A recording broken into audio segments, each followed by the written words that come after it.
What's going on, and welcome back to another less than 5 minute gear review.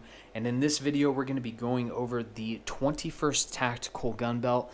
Now this guy is going to run you between $160 to $180, and that's going to depend primarily on the type of Cobra buckle that you're going to get.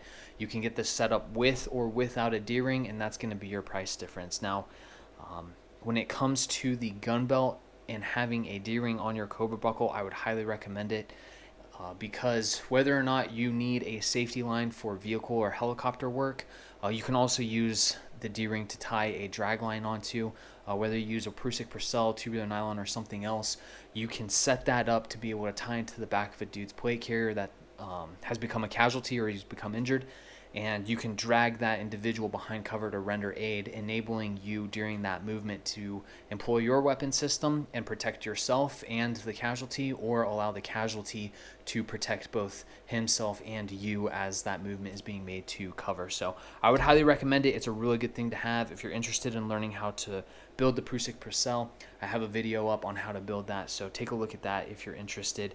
It's just an extendable and contractible accessory rope with a D-ring on it that or a carabiner on it that will allow you to tie into whatever you need to tie into. You can use it as a safety lanyard, you can use it as a drag line. It's really up to you. But with that, focusing on the belt itself, when you get this belt, you're going to get both an inner belt and an outer belt. The inner belt is 1 3/4 inch nylon, and when it comes to like this inner belt compared to some of the other belts like the AWS, the Ronin Tactics, there's a couple that I played around with, like with CTOMs, as well as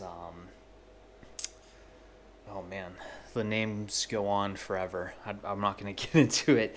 Tier Tactical is another one, and VTAC is another one. A lot of those companies come with an inner belt, outer belt. This guy is probably kind of in the middle as far as rigidity and flexibility. It'll twist and bend pretty easily compared to like a Ronin Tactics, where it's going to be really rigid, as well as like the AWS. That one's pretty rigid as well. But this guy is really nice when it comes down to it. If you want something that's a little bit more flexible, go with this guy. If you want something a little bit more rigid, you can always buy a more rigid belt from somebody else. But it's got loop Velcro on the entire exterior, and then a little bit of hook on the interior, so that way this is adjustable to your pant size.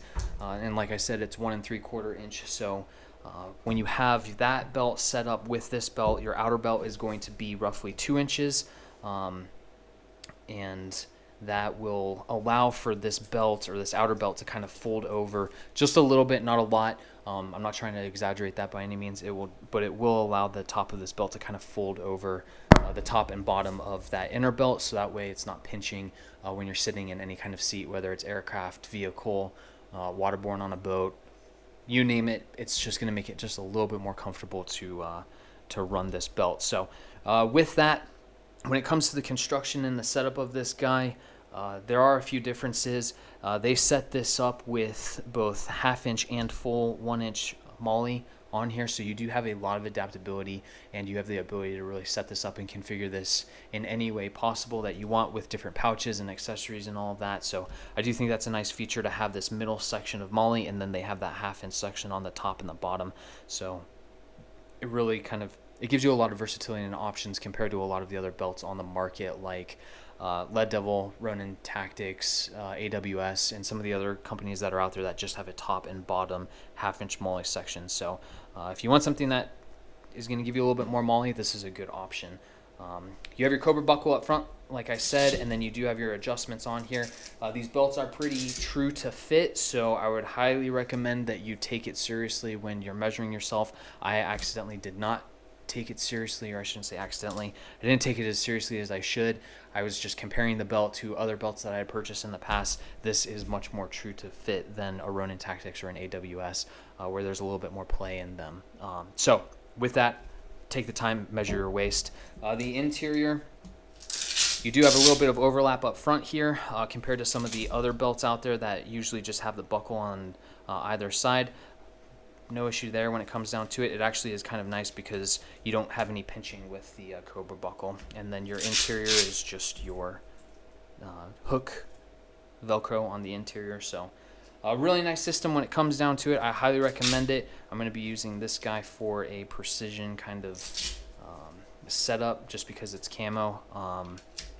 I don't typically buy a whole lot of camo stuff or get a whole lot of camo stuff just because I've noticed that patterns change a lot and some patterns don't always work for certain environments. So with that, this is awesome for what I'm going to use it for. But with that, if you have any questions, please feel free, leave a comment. We'll help you out in any way that we can. Like, share, and subscribe, and we'll see you next time.